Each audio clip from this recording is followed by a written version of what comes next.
आदाब, इस्तकबाल है। आप देख रहे हैं प्राइम डिबेट। मैं हूं आपके साथ अबू हुरैरा। सुप्रीम कोर्ट ने सबरीमाला मंदिर में सभी उम्र की खवातीन को दाखिले की इजाजत देने के लिए इस मुकदमे को अब बड़ी बेंच को रेफर कर दिया है। इस मुकदमे की समाअत करते हुए अदालत उज़्मा ने कहा कि केस का असर सिर्फ मंदिरों पर ही नहीं बल्कि मसाजिद पर भी खवातीन के दाखिले पर पड़ेगा। सुप्रीम कोर्ट ने यह केस बड़ी बेंच के हवाले कर दिया है। अब इस केस का फैसला 7 जजेस वाली बेंच सुनेगी। इससे पहले 2018 में सुप्रीम कोर्ट ने समाजी इस्लाह के लिए अपने एजेंडे को आगे बढ़ाते हुए केरला के सबरीमाला मंदिर के दरवाजे तमाम उम्र की खवातीन के लिए खोल देने का हुक्म दिया था, जहां 10 साल से 50 साल तक की खवातीन के दाखिले पर सदियों से पाबंदी आयद थी। यह अकीदत और रिवायत के दरमियान का झगड़ा है, जिससे खवातीन की अकीदत को ठेस पहुंचती है, जो कि मंदिर की रिवायत के मनाफी है। आखिर यह झगड़ा खत्म कैसे होगा या कितना वाकई में बहुत हसास मामला है, आज इसी को हम प्राइम डिबेट में समझने की कोशिश करेंगे। कुछ बहुत खास मेहमान भी मेरे साथ जुड़ेंगे, लेकिन सबसे पहले यह रिपोर्ट देखिए।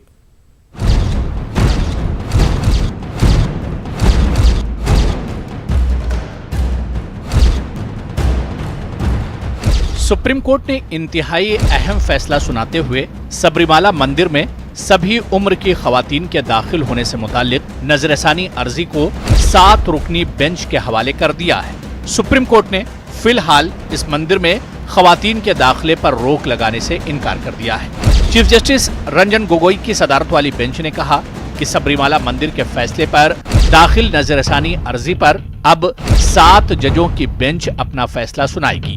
2 जजों के अदम इत्तेफाक के बाद ये केस बड़ी बेंच के हवाले किया गया है। काबिल जिक्र है कि इस वक्त नजरसानी अर्जी को 5 रुकनी बेंच देख रही थी। अदालत उज़्मा ने सबरीमाला मंदिर के केस को मस्जिद से भी जोड़कर देखा है। चीफ जस्टिस रंजन गोगोई ने अदालत में कहा कि इस केस का असर सिर्फ मंदिर पर नहीं बल्कि मस्जिदों में खवातीन के दाखिले पर भी पड़ेगा। चीफ जस्टिस ने वाज़े लफ्जों में कहा कि रिवायतें मजहब के आला और काबिल कबूल ज़ाब्तों के मुताबिक होनी चाहिए। एज एन एडवोकेट मैं कहूँगी कि संपूर्ण न्याय हो रहा है। मैं क्यों कहूँगी? क्योंकि सुप्रीम कोर्ट ने 2 बातों पर रेफर किया है। पहली बात, सुप्रीम कोर्ट ने कही है कि महिलाओं की एंट्री कई जगह पर नहीं है, चाहे वो सबरीमाला का इशू हो, चाहे वो मस्जिदों का इशू हो, चाहे वो बाकी कुछ और धर्म स्थानों का इशू हो, तो इनको पूरा का पूरा डील करना चाहिए, इकट्ठा क्लब करके डील करना चाहिए।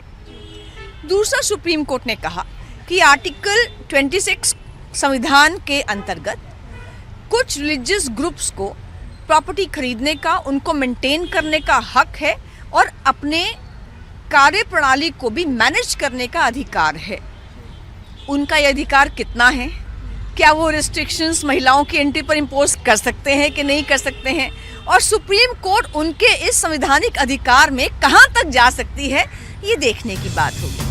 वाज़ेह कि 28 सितंबर 2018 को सुप्रीम कोर्ट ने सबरीमाला मंदिर में सभी उम्र की खवातीन को दाखिल होने की इजाजत दे दी थी। अपने फैसले में सुप्रीम कोर्ट ने कहा था कि 10 साल से 50 साल तक की उम्र की खवातीन भी अयप्पा मंदिर में दाखिल हो सकती हैं और दाखिले पर पाबंदी की सदियों पुरानी रवायत गैर आईनी है। इस फैसले के खिलाफ सुप्रीम कोर्ट में 65 नजरसानी अर्जियां दाखिल की गई थी, जिसे अब 5 रुकनी बेंच ने 7 रुकनी बेंच के हवाले कर दिया। सुप्रीम कोर्ट ने साफ साफ कहा है कि गुज़िश्ता फैसला बना रहेगा और हुकूमत को ये देखना है कि इसे इस पर अमल करना है या नहीं।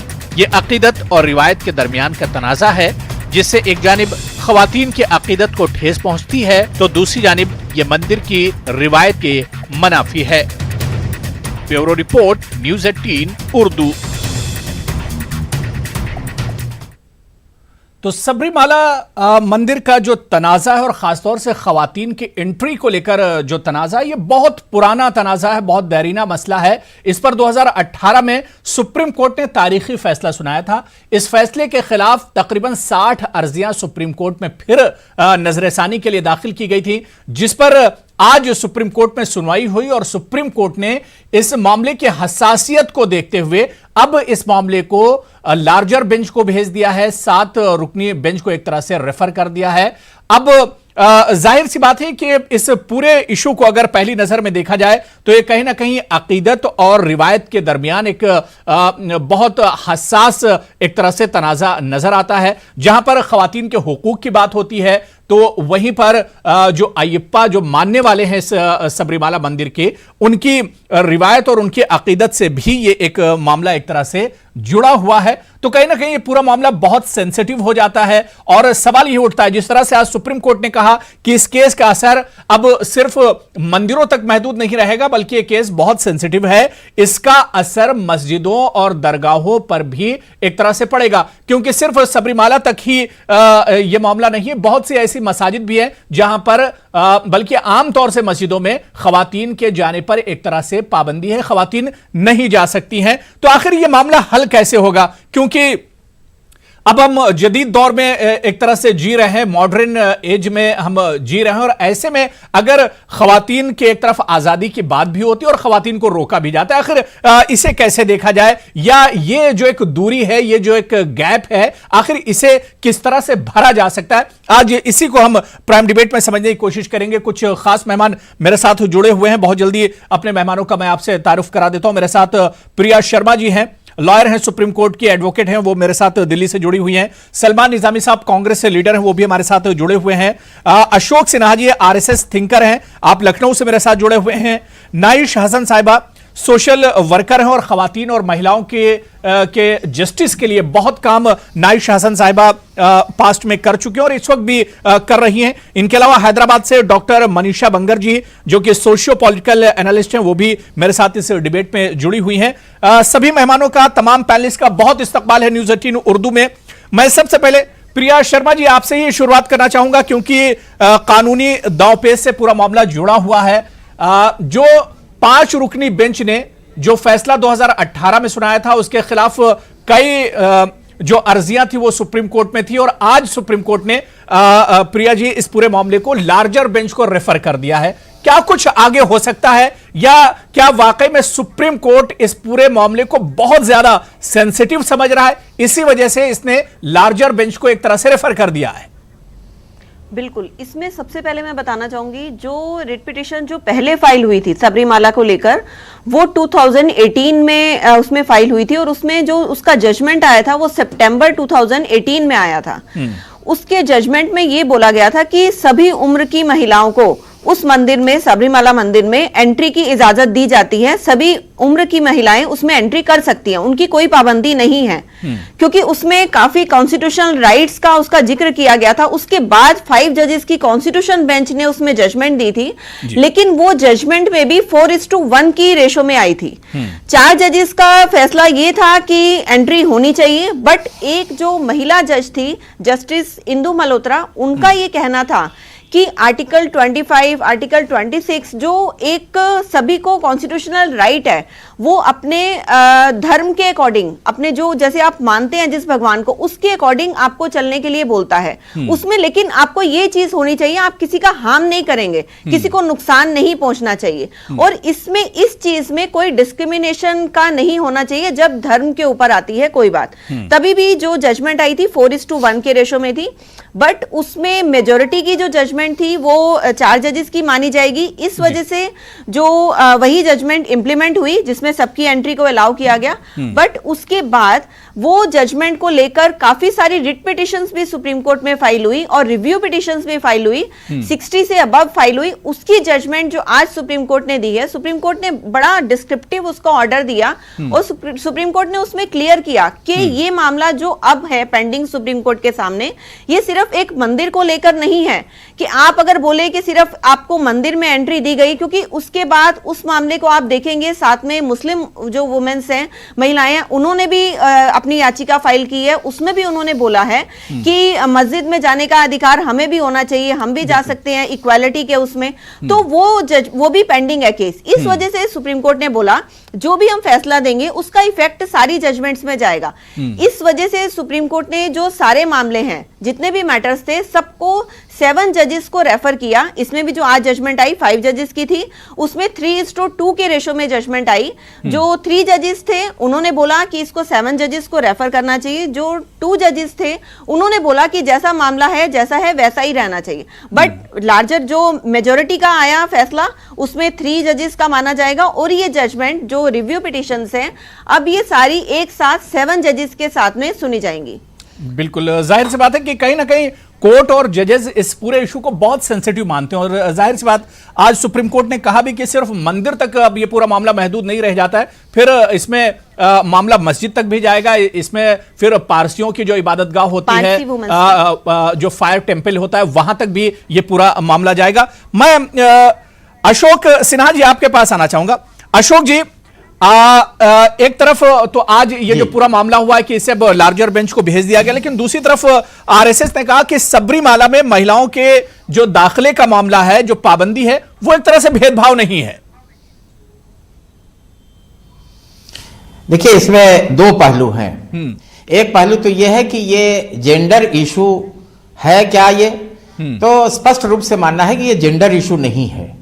यदि महिलाओं को पूर्णतः प्रतिबंधित कर देते तो यह जेंडर इशू बन सकता था, परंतु पूर्णतः प्रतिबंधित नहीं किया है।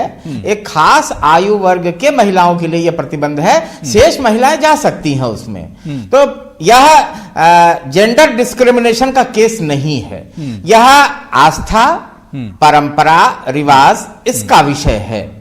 अब क्यों है इसमें, इसको जनता ने वहां की सहजता से स्वीकार नहीं किया।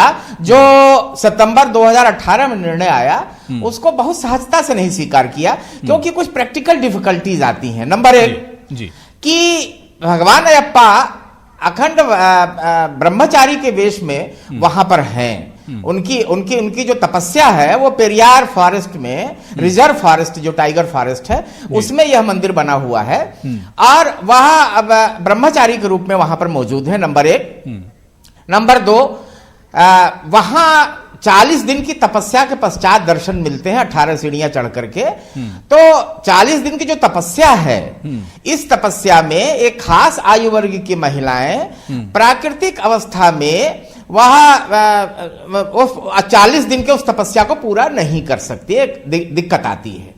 नंबर 3, वहां के जो पूजा करने जाते हैं उनको अधो वस्त्र पहनने की ही अनुमति है, यानी वो नीचे तो कपड़ा पहन सकते हैं और वह भी विभिन्न, कभी केसरिया और कभी काला पहनते हैं। वो फ्रीक्वेंसी पर कितनी बार वो दर्शन कर चुके हैं, उस आधार पे तो आधा पुरुषों का शरीर बिल्कुल नेकेड रहता है। ठीक है, ठीक है अशोक, ठीक है अशोक सिन्हा जी, ये सारी डिटेल मेरे ख्याल से जितने पैनलिस्ट बैठे हैं सबको एक तरह से पता होगी और सब जाहिर सी बात है पढ़ के आए होंगे।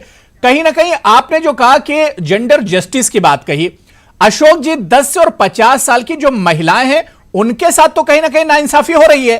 वो अपने आप को एक तरह से ठगा हुआ महसूस कर रही हैं कि वो मंदिर में प्रवेश नहीं कर सकती हैं, उन्हें एंट्री नहीं मिल सकती है। नहीं, मैं कहता हूं ये नाइंसाफी नहीं, अयप्पा के और भी मंदिर हैं, वहां नहीं इस प्रकार का प्रतिबंध है। यह केवल जो यहां पर ब्रह्मचारी वेश में हैं और तपस्या कर रहे हैं, यहां पर ही केवल प्रतिबंध है। शेष अयप्पा के मंदिरों में वो दर्शन कर सकती हैं। बहुत जगह पे अयप्पा के मंदिर बने हुए हैं, वहां पे कोई डिस्क्रिमिनेशन नहीं है, वहां कोई रोक नहीं है, क्योंकि वो बस जाइए मंदिर में दर्शन करके लौट आइए, तो वहां कोई नहीं। यहां जो 40 दिन का प्रतिबंध है, 40 दिन की तपस्या के पश्चात ही उस रिजर्व फॉरेस्ट में, और फिर फॉरेस्ट में महिलाएं अकेली, मतलब आप देखिए कि उस भागम दौड़ में और भगदड़ में उनको तो एक सामाजिक समस्या है जिसके कारण अशोक सिन्हा जी, महिलाएं पास्ट में इससे बड़े एग्जाम दे चुकी हैं, इससे बड़े बड़े इम्तिहान दे चुकी हैं। मुझे आपको बताने की जरूरत नहीं कि महिलाओं को मर्द जब उनके मर जाया करते थे तो उन्हीं के साथ चिताओं में जला दिया जाता था। महिलाएं तो बहुत बड़े बड़े इम्तिहान दे चुकी हैं पास्ट में। ऐसे इम्तिहान से उनको मुक्ति मिल गई है और यह भारतीय समाज जो है यह सुधारवादी है, यह प्रत्येक प्रकार की समस्याओं को हल कर लेता है अपने। वहां ऐसा नहीं है कि परिवर्तन नहीं हो सकता, यहां सब कुछ परिवर्तित हो सकता है, परंतु अभी जो समस्या है उसको देखते हुए वहां की जनता ने सहजता से इस निर्णय को स्वीकार नहीं किया। सुप्रीम कोर्ट ने भी स्वीकार किया कि यह बहुत दूरगामी परिणाम देगा, इसलिए इसको रिव्यू किया जाए। ठीक है, ठीक है मनीषा बंगर जी, जो बातें यहां पर अशोक सिन्हा जी कह रहे हैं, या इस पूरी सिचुएशन को देखकर 2018 में जो सुप्रीम कोर्ट ने फैसला सुनाया था लेकिन हालांकि एक तरह से हमारे जुडिशरी की बदकिस्मती कह लीजिए या हमारे समाज की बदकिस्मती कह लीजिए कि उसे एक तरह से हमारी सरकार इंप्लीमेंट नहीं करा पाई। लेकिन सुप्रीम कोर्ट का फैसला यही था कि सारी महिलाओं को मंदिर में जाने की इजाजत होनी चाहिए। मनीषा बंगर जी।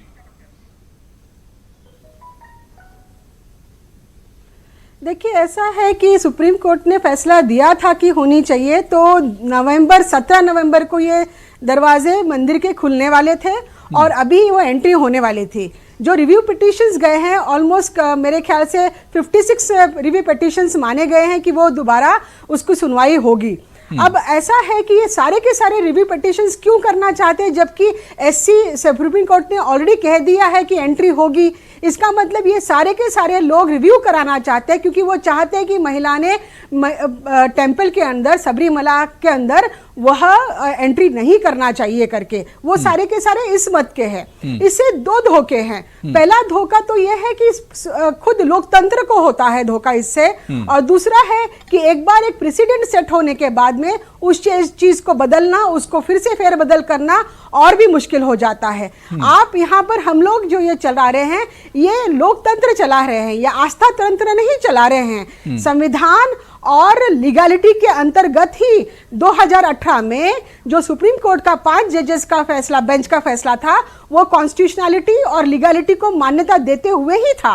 और जहां तक अगर जिन्होंने रिव्यू पिटीशन के लिए दाखिल किया है, या अगर उनका ये तर्क होगा या उन लोग ऐसी दलील देते होंगे कि इसको इसलिए करना चाहिए क्योंकि आस्था है या मान्यताएं हैं, तो मैं आपको बता दूं कि आर्टिकल 25 और इक्वालिटी बिफोर लॉ आर्टिकल 15 दोनों के दायरे में, दोनों के दायरे में अगर हम लोग देखते हैं तो किसी भी तरह, नॉट ओनली वुमेन, और मैं बिल्कुल अग्री नहीं करती हूं जो आरएसएस अपने आप को थिंकर कह रहे हैं कि ये जेंडर इशू नहीं है।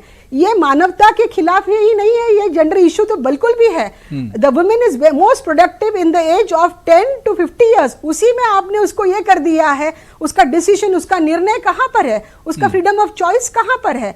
यह कुछ लोगों के फ्रीडम ऑफ एक्सप्रेशन और रिलीजन को दूसरों के ऊपर थोपना या लागू करना, ये लोकतंत्र नहीं है। वही हमारा संविधान भी नहीं कहता है।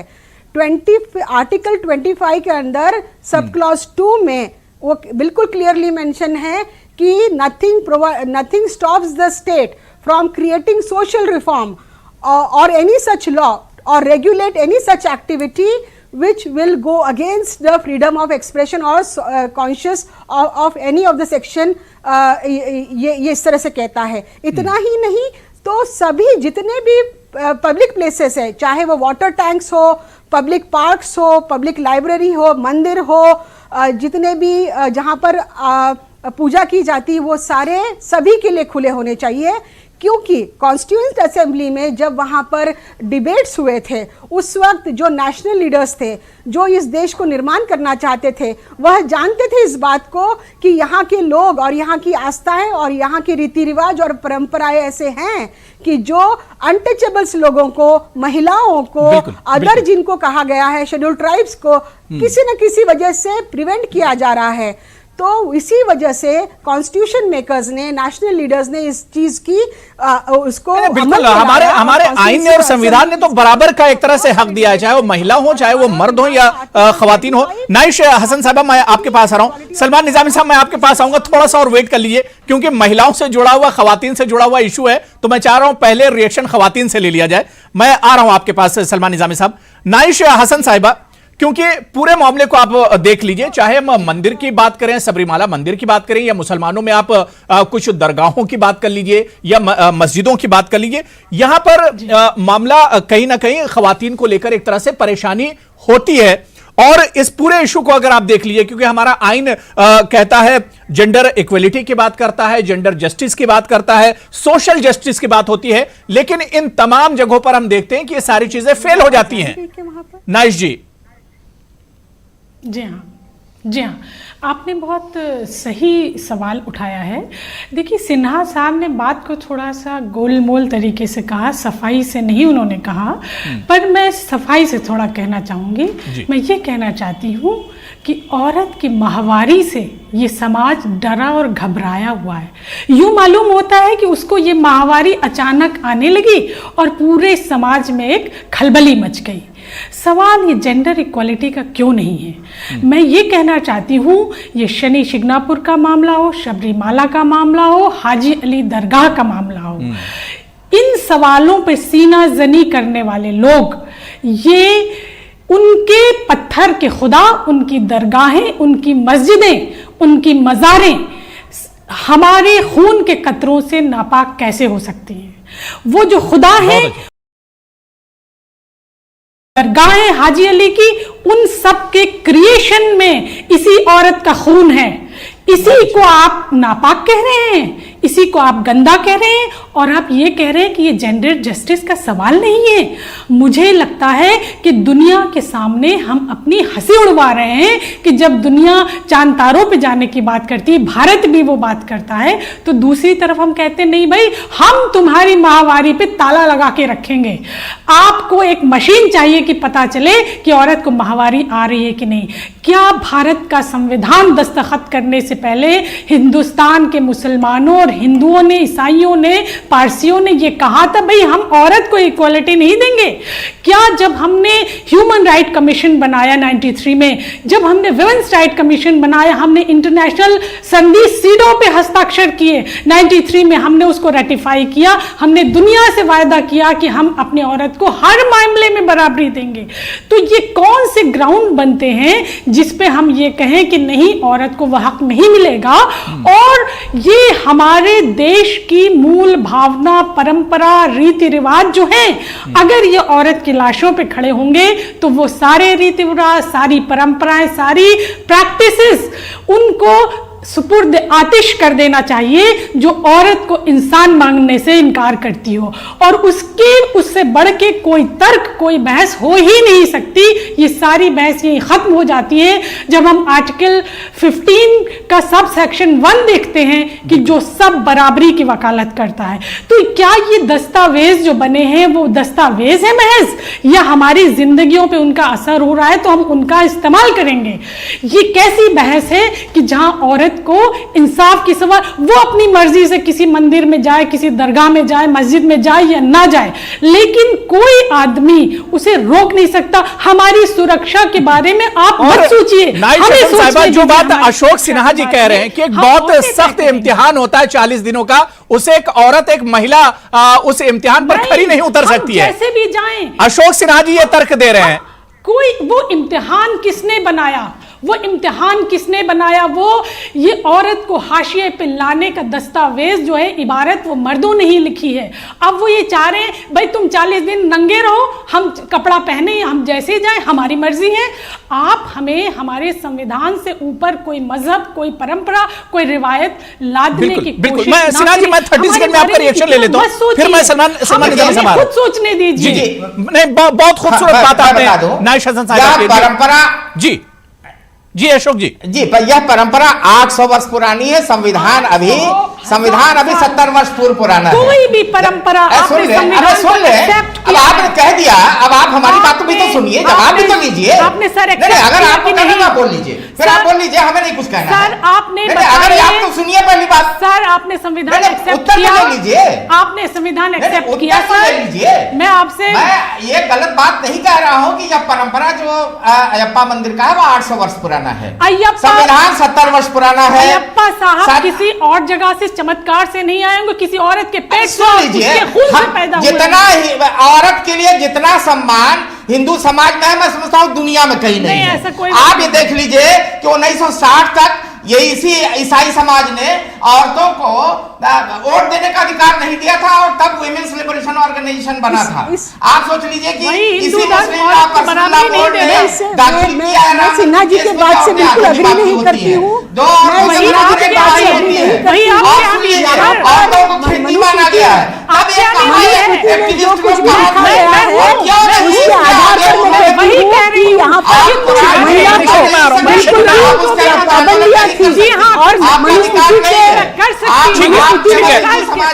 ठीक है नाइश हसन साहब, क्योंकि आप लोग दोनों एक ही जगह बैठे हुए, एक एक करके बात कर लीजिए। ठीक है अशोक जी, बात हो गई। अशोक जी ठीक है, नाइश हसन साहब बात हो गई, नाइश हसन की बात हो गई, अशोक जी बात हो गई, अशोक जी बात हो गई, डिबेट को आगे बढ़ाएंगे। ठीक है अशोक जी बात हो गई, अशोक जी बात हो गई, अशोक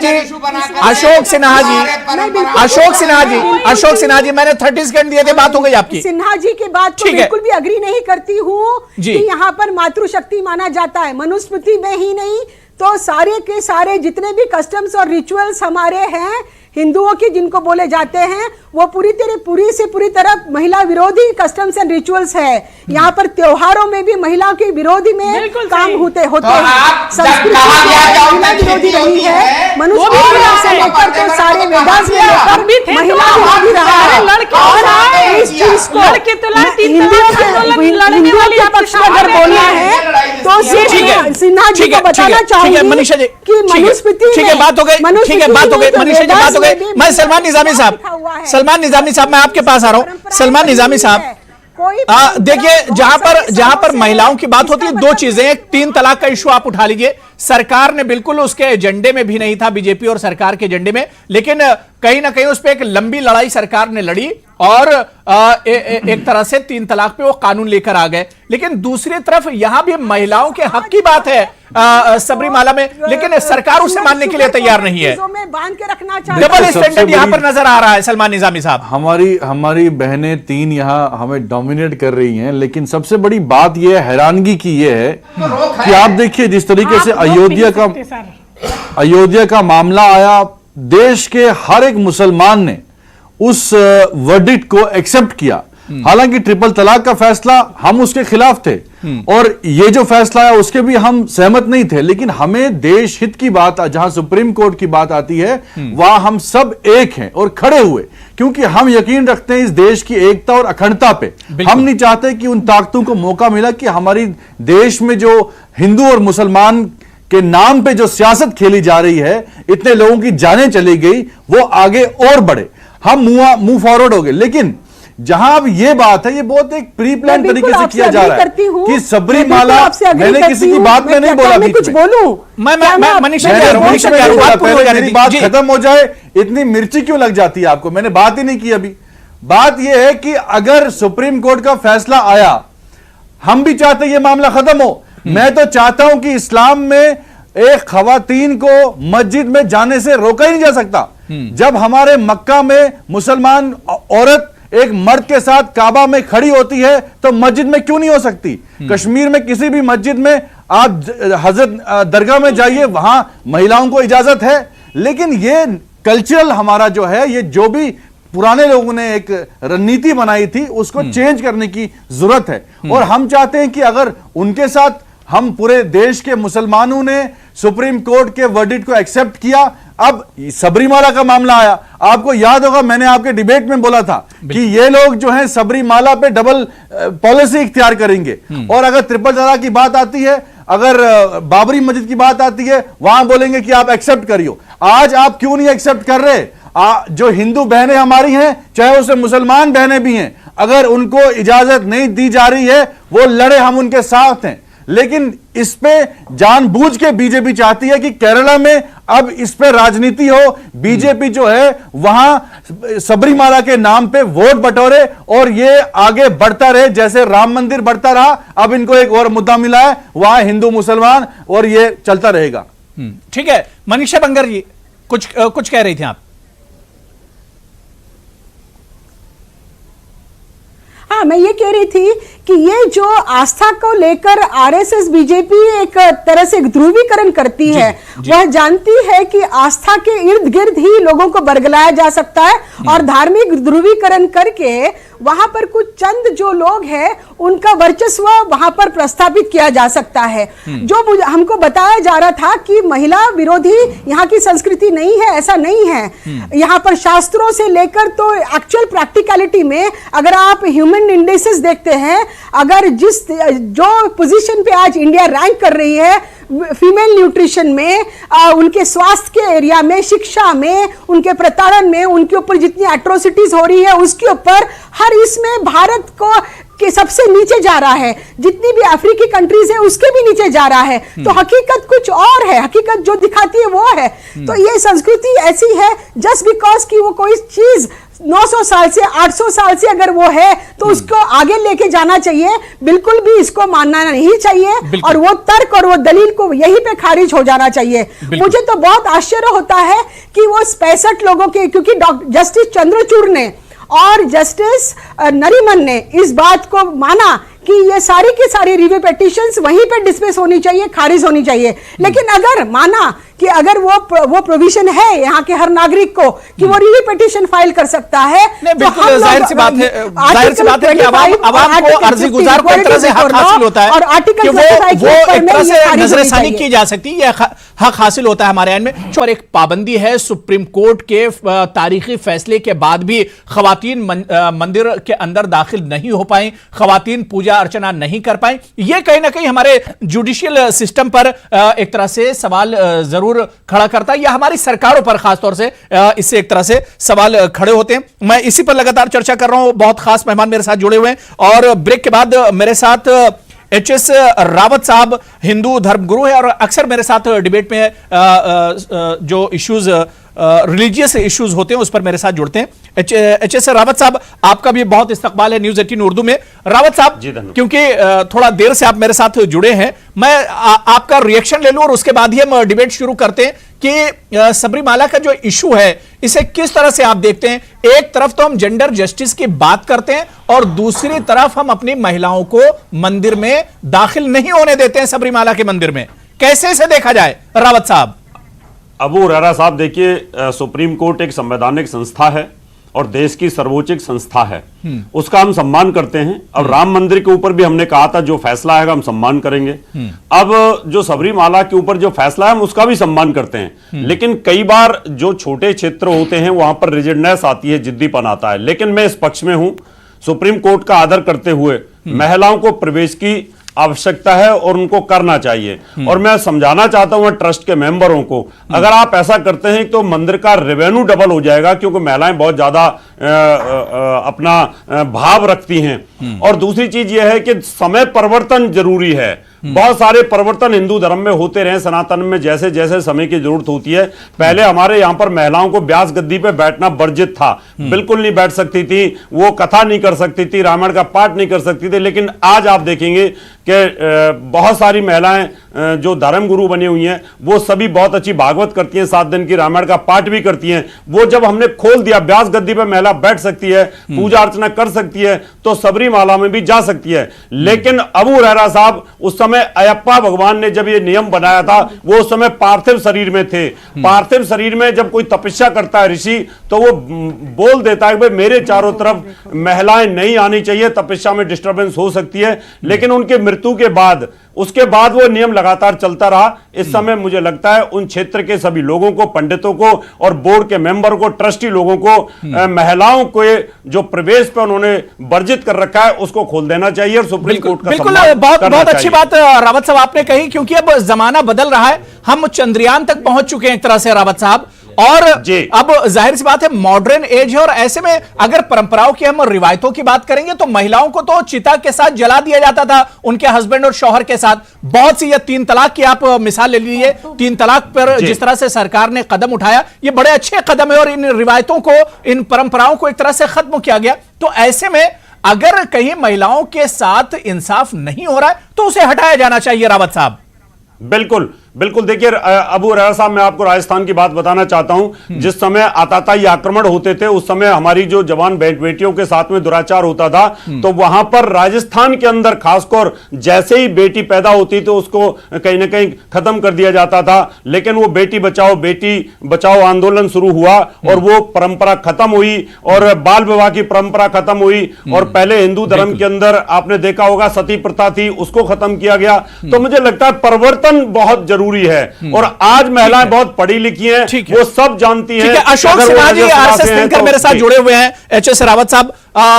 अशोक सिन्हा जी, जिस तरह से रावत साहब बता रहे बहुत विद्वान है, और अक्सर हमारे साथ जुड़ते हैं और आपके साथ भी डिबेट में अक्सर बैठते हैं। अशोक जी, रावत साहब जिस तरह कह रहे हैं, या जितने पूरे पैनल ने यही बात कही कि भैया समाज जो है बदल रहा है, बदलाव आ रहा है, डेवलपमेंट की बात हो रही है, हम चंद्रयान पर पहुंच चुके हैं, कल्पना चावला हमारी जो है वो एक तरह से कहां पहुंच गई। तो क्या आपको नहीं लगता है कि भाई मतलब जो पुरानी परंपराएं उसमें कुछ बदलाव लाना चाहिए, लचक लानी चाहिए? अशोक सिन्हा जी, देखिए, मैं बता दूं कि हिंदू समाज भारतवर्ष का सदैव से यह युग धर्म के अनुसार अपने को राष्ट्र धर्म को बदलता है। जैसा युग होता है वैसी परंपरा होती है। आप देखिए कि भारतवर्ष में मुसलमानों का प्रवेश दो तरफ से हुआ, एक उत्तर भारत से, एक दक्षिण भारत से। उत्तर भारत में वो आक्रमणकारी के रूप में आए और दक्षिण भारत में वो व्यापारी के रूप में आए। दक्षिण भारत में कहीं भी घूंघट प्रथा नहीं, मुसलमानों के ऊपर केवल उत्तर भारत, सुन लीजिए, उत्तर भारत में घूंघट प्रथा है, वो एक परिस्थितिवश है।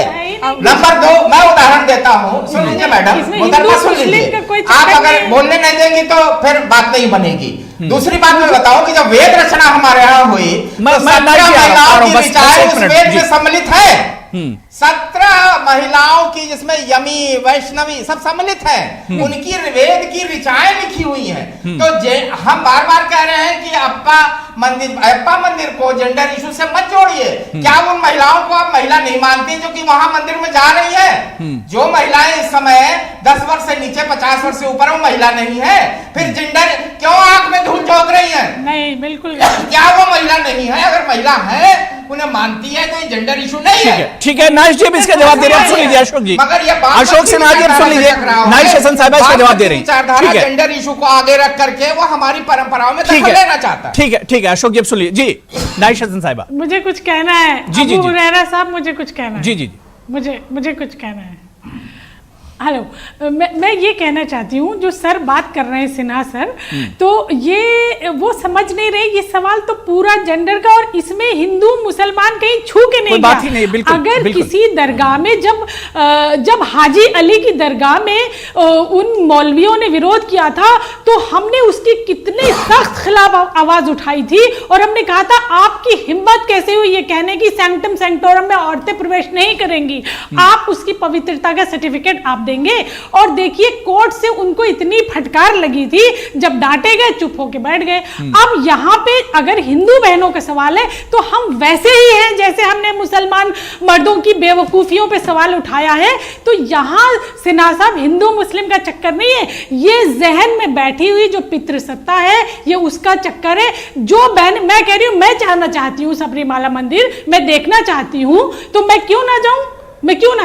तो ये बड़े सवाल हैं। अगर जो अभी रावत साहब ने कहा, मैं बहुत अग्री करती हूँ, मैं वो आप तय नहीं करेंगे, वो देखिए, मनोरंजन घर नहीं है, आप नहीं तय करेंगे, वो मंदिर है। मनीषा जी, मैं आ रहा हूँ 30 सेकंड में परंपरा वैसे ही जाएगी जैसे मुसलमान बोलते रहे। मनीषा जी, मैं आ रहा हूँ 30 सेकंड में आ रहा हूँ, मैं आपके पास ये तो शादी नहीं करते, तो आपकी बारी है, क्या मालूम महिलाओं की रक्षा करना पड़ेगा जितना हिंदुओं को। हम तो सदैव शक्ति मानते हैं, और हिंदू समाज में महिलाओं को जितनी स्वतंत्रता है, किसी समाज जमीन के काम करती हूँ, जमीन के अनुभव से बात कर रही हूँ। कोई ऐसी आजादी होती तो अबू हुरैरा जी, मैं इस बारे में ये कहना चाहती हूँ, हमारे हिंदुस्तान की मैं सारे पहले से रिक्वेस्ट कर रहा हूँ, तमाम जितने मेरे गेस्ट हैं सबसे रिक्वेस्ट कर रहा हूँ, एक एक करके बात कर लीजिए। बहुत सेंसिटिव इशू है, और बहुत सेंसिटिव इशू है। सुप्रीम कोर्ट ने खुद कहा है कि मंदिर तक महदूद नहीं रह जाता है, मस्जिदें भी इसके अंदर में आती है, और इसके अलावा दरगाहों से मसला जुड़ा हुआ है जहां पर खवातीन की एंट्री नहीं होती है।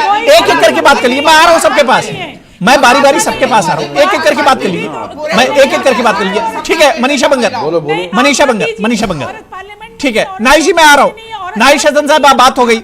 मनीषा बंगर, मैं 30 सेकंड दे रहा हूँ जी। अबू हुरैरा जी, आप मुझे अबू हुरैरा जी, आप बोलने दीजिए, मुझे मौका दीजिए 1 मिनट के लिए। कंटिन्यू कीजिए। जी, मनीषा जी, कंटिन्यू कीजिए। कुछ भी हो, हाँ, मैं उनको सुनिए, जी। मैं ये कहना चाहती हूँ कि इस मसले, पूरे मसले का हल इसमें है कि जो अयोध्या के ऊपर रूलिंग आया और उसमें कहा गया है कि जितना भी सारा मंदिर और इसका होगा वो सरकार के अंडर होगा, कॉन्स्टिट्यूशन के अंडर होगा। तो मुझे लगता है जो मंदिर, मस्जिद और सभी जगह जितने भी पूजा स्थल है वहां पर पुरुषों की और पितृसत्ता की जो सत्ता है उसको खारिज करना चाहिए। और उसका हल इसी में है कि वहां पर जितनी कमिटियां हैं वहां पर बैठे हुए लोग एक विशिष्ट वर्ग के हैं और वहां पर महिलाओं का स्थान बिल्कुल भी नहीं है वो कमिटियों के ऊपर। और दूसरी बात यह है कि जो पिछड़ा तबका है, SC ST OBC का तबका है, वो दान देने वहां पर जाता तो जरूर है लेकिन वो कमिटियों पे नहीं है। और वो कमिटियों पे वो लोग हैं सत्तारूढ़ जो पारंपरिक तरीके से ब्राह्मण वर्ग जो है वो सत्तारूढ़ वहां पर है और उनका धर्म और उनका कर्म दोनों बताता है कि वहां पर वो डिसाइड करते कि क्या होना चाहिए कि क्या नहीं होना चाहिए। और इसीलिए संविधान के ये तो देखिए उनका अपना ये उनका अपना निजी मामला है मनीषा बंगर जी, ये उनका अपना निजी मामला है।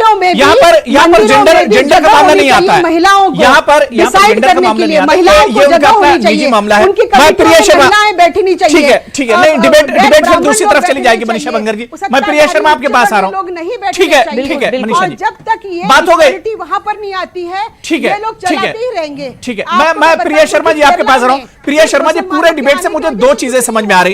एक तो जब हम अपने कॉन्स्टिट्यूशन की बात करते हैं तो उसमें आर्टिकल 14, 15, इसके अलावा 16, 39, 42 ये सभी जेंडर इक्वलिटी और जेंडर जस्टिस की एक तरह से इसमें बात होती है। और दूसरी चीज प्रिया शर्मा जो मैं महसूस करता हूं कि सुप्रीम कोर्ट का फैसला आने के बाद भी इस फैसले को एक तरह से जो वहां की सरकारें थी या जो सरकार थी मौजूदा वो इंप्लीमेंट नहीं कर पाई। कहीं ना कहीं सरकार का और सिस्टम का फेलियर दिखा।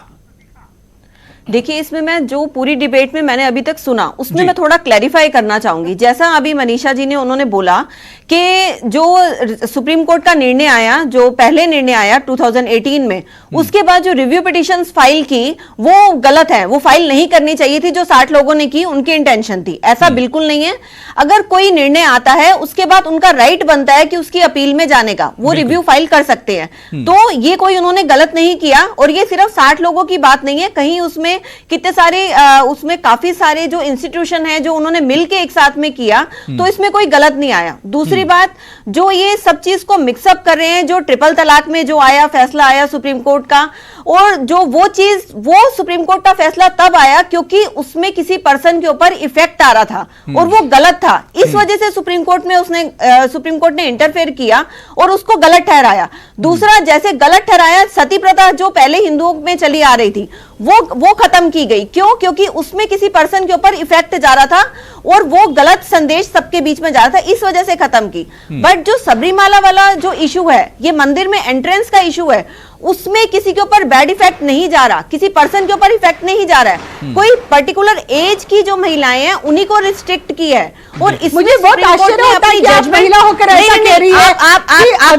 मुझे बहुत आश्चर्य होता है कि महिला होकर, शर्मा जी आप पहले मेरी बात कंप्लीट होने दीजिए, आप पहले मेरी बात कंप्लीट होने दीजिए। और संविधान में जिसको जजमेंट आई है, इक्वालिटी बिफोर लॉ है, भी जो रिव्यू पिटीशन में लार्जर बेंच को रेफर किया है, उसमें भी सुप्रीम कोर्ट ने यही क्लैरिफाई किया है। आप सिर्फ एक आप वो जाना चाहे फंडामेंटल राइट को लेकर नहीं चलेंगे कि आप हमारे साथ में डिस्क्रिमिनेशन हो रहा है, कर सकते हैं। इसमें डिस्क्रिमिनेशन की बात नहीं है।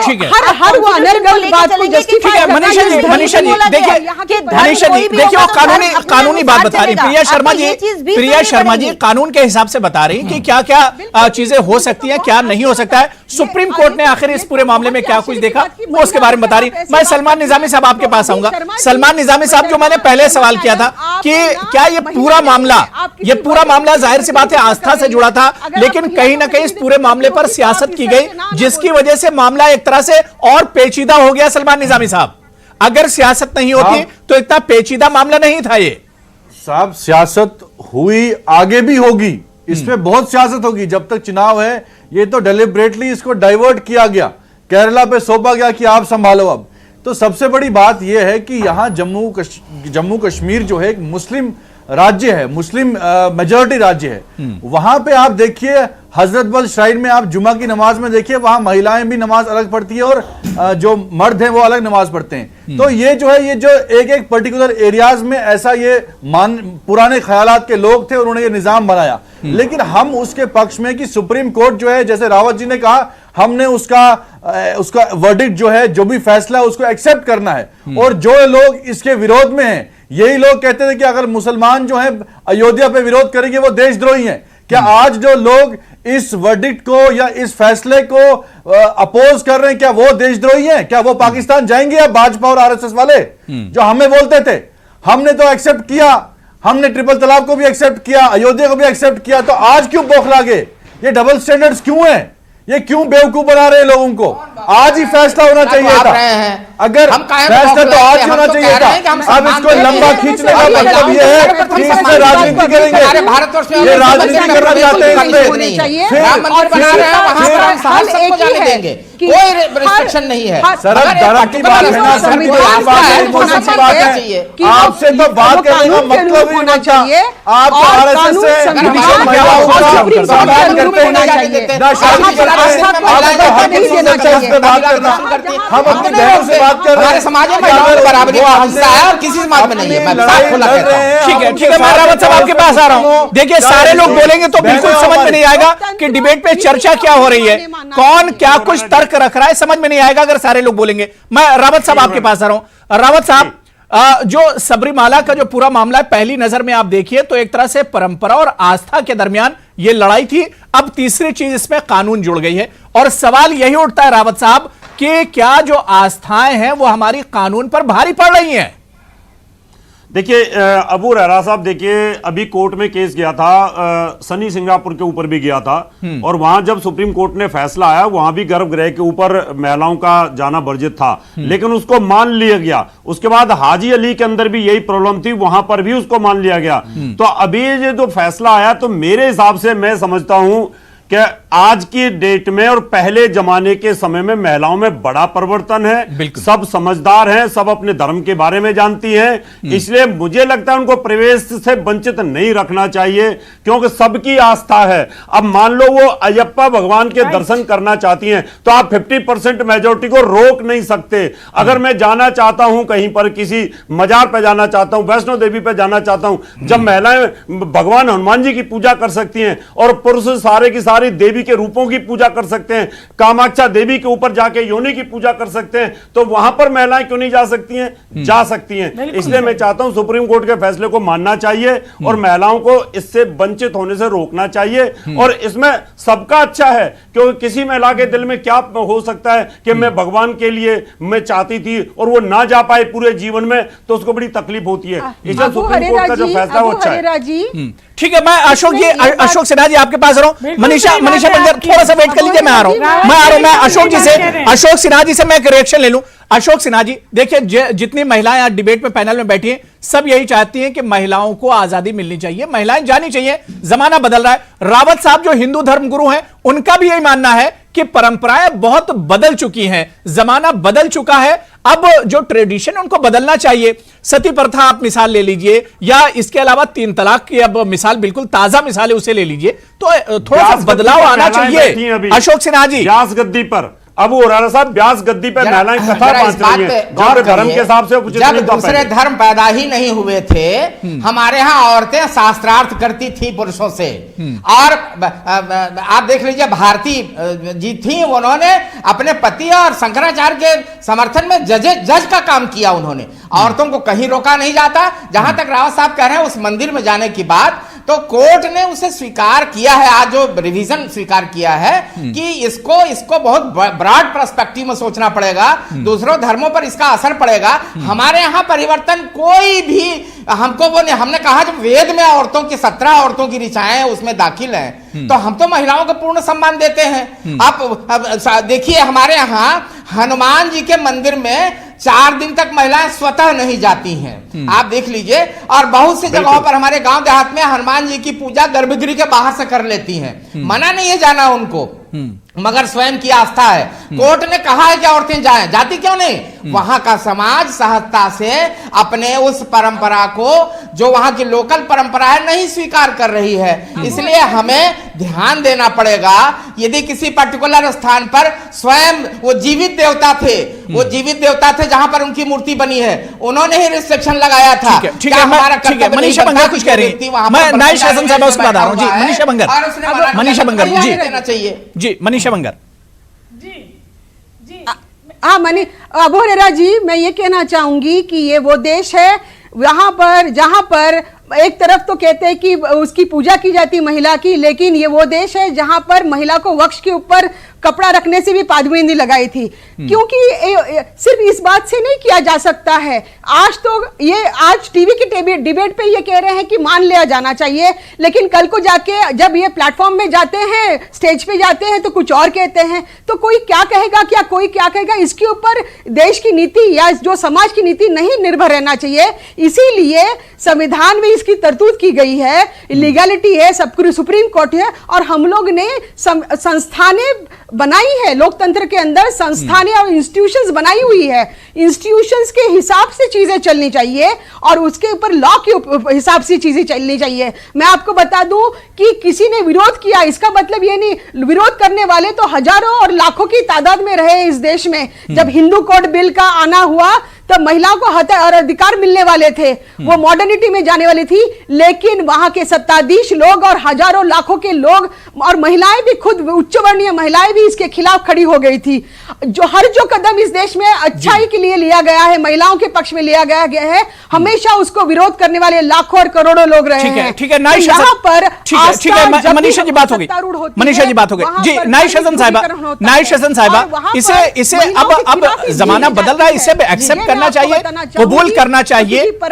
अब महिलाओं को भी बराबरी का हिस्सा, जब हमारी सरकार सबका साथ सबका विकास और बेटी पढ़ाओ बेटी बढ़ाओ का नारा दे रही है, तो ऐसे में वक्त आ गया है कि महिलाओं को मर्दों के बराबर खड़ा होना चाहिए। हर चीज में महिलाओं को इंसाफ मिलना चाहिए।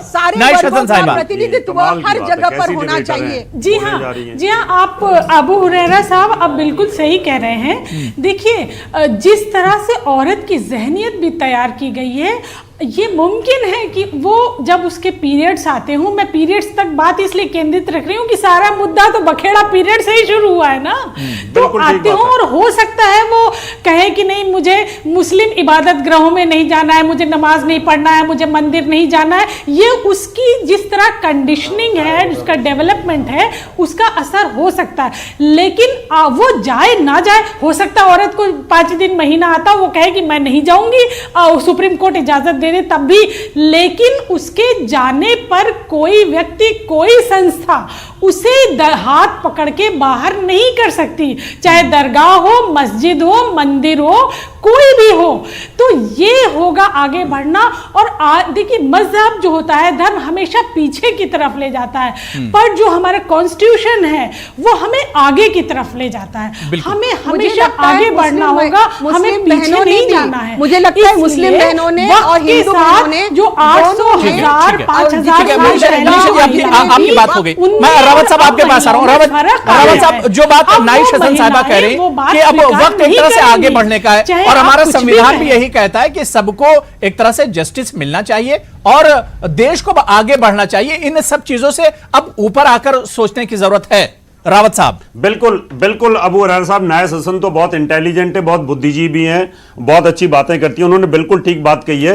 भगवान अयप्पा के यहां पर भी यही था कि 10 वर्ष तक की जो लड़कियां हैं वो रजस्वला से नहीं होती है, इसलिए पूजने होती हैं। 50 के बाद भी उनको प्रवेश दिया गया। उस बीच में प्रवेश इसलिए नहीं दिया गया था कि 800 वर्ष पहली परंपरा चल रही थी, उस समय लोगों में इतनी अवेयरनेस नहीं थी, इतने पढ़े लिखे लोग नहीं थे। अब तो महिलाएं, हर महिला बहुत इंटेलिजेंट है, बहुत पढ़ी लिखी है, बहुत साफ सुथरे से रहती है, घर में भी वो मंदिर में नहीं जाती है, घर में किचन में भी नहीं जाती है, बहुत सावधानी रखती है। तो इसलिए मुझे लगता है अब वो बातें नहीं रह गई हैं। अब समय की जरूरत है, बदलाव की जरूरत है। हम महिलाओं को किसी भी अधिकार से वंचित नहीं रख सकते। अगर हम रखते हैं तो मुझे लगता है उनके साथ अन्याय होगा और हमें सुप्रीम कोर्ट के फैसले को मानना चाहिए। लोकल परंपरा कभी कभी, हुरैरा साहब, बड़ी मजबूत होती है। जैसे अशोक जी ने कहा था कि कई बार वहां समय लगता है, जैसे हाजी अली में बड़ा समय लगा, सनी सिंगापुर में भी बड़ा समय लगा मानने में। तो धीरे धीरे सब परंपरा चालू हो जाती है। पहले किसी भी चीज को, अभी 3 तलाक का मामला, बड़ा समय लगेगा, तो किसी भी चीज में समय लगता है। और मुझे लगता है हमें सुप्रीम कोर्ट की